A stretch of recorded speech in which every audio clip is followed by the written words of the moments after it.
I'm Justin. I'm Janair. And this is Childish. And thank you for joining us on Childish. As you know, Childish, we usually play kids' games at adults' parties and use them as drinking games. But this week we're switching things up a little. The state of the world is a little more serious, so we're going to get a little adultish, grownish-ish on Childish this week. So, and what we're gonna talk about is there's a lot of protests, riots, and different things going on right now in the country. And I'm a reporter. I go out to a lot of these things on my day-to-day work.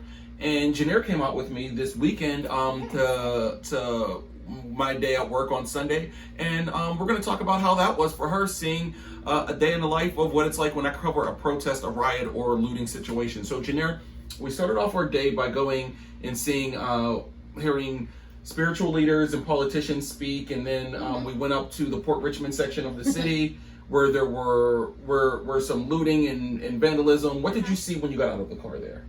So there, when we got to, I saw a whole bunch of police officers. I felt surrounded, even though they weren't looking for me. Like, that's how I felt. And what did you see them doing? I saw them actually beat up one guy real quick. Like, they tussled with him, about 3 or 4 of them, and then he got up and ran.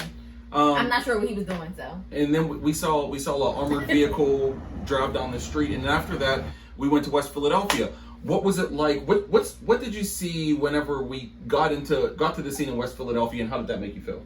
When we got to the scene of Philadelphia, it was a stampede coming towards us. I was afraid, but I needed to see what was happening. So, of course, me and Justin went in the opposite direction. He was trying to get a story. So we went towards it, and we got hit in the face with powder, tear gas, probably. So I probably turned around. So I really didn't know what was going on. And just it was chaos. Describe the scene. We saw burning police cars, one that had, two that had been burnt So it looked like to me a war zone. It looked like a war zone. We stepped up. There's glass everywhere. It's 2 burnt up police cars. Everybody cleared out because they just sent an armory truck through and smoked everybody out. And then at the end, I see basically a whole line of troops of police officer and SWAT gear. And I see one Muslim man in all white garb. Walking back and forth. He's walking back and forth, actually. I didn't know what he was doing at the time. But he was like basically just keeping the peace, walking back and forth. When I got closer, I realized he was praying the whole time. And what did it make you feel like when we saw people? So people broke into a Jamaican restaurant. One guy did, and it's locally owned. And the crowd they reprimanded him, and he got out of there. And they broke into a Family Dollar. How did it make you feel? And what did you see them taking out of the Family Dollar? I didn't feel any type of way when they went into I didn't want them to get caught. And I thought they're too close to each other. They're going to catch corona. That's really what I was thinking more so. So I probably would have stole better stuff, but.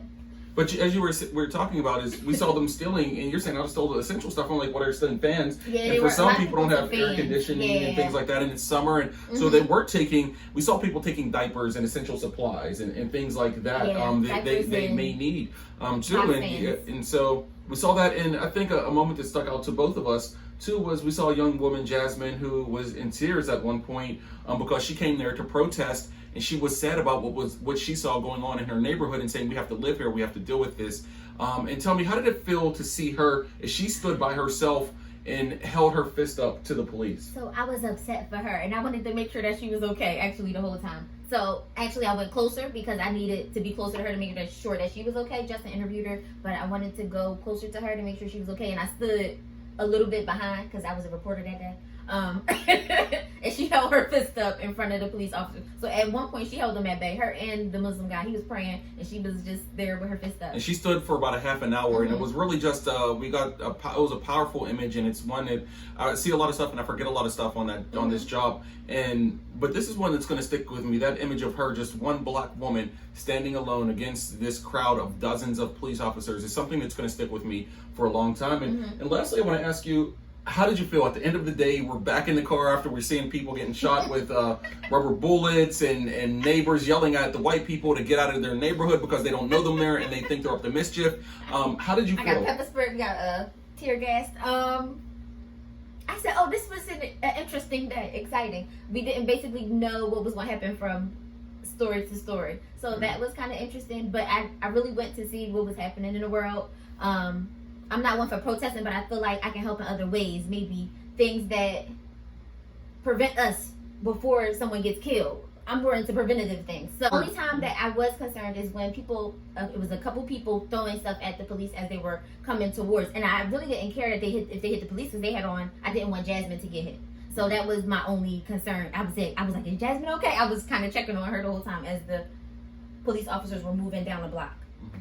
Yeah. So all in all, it was an interesting day.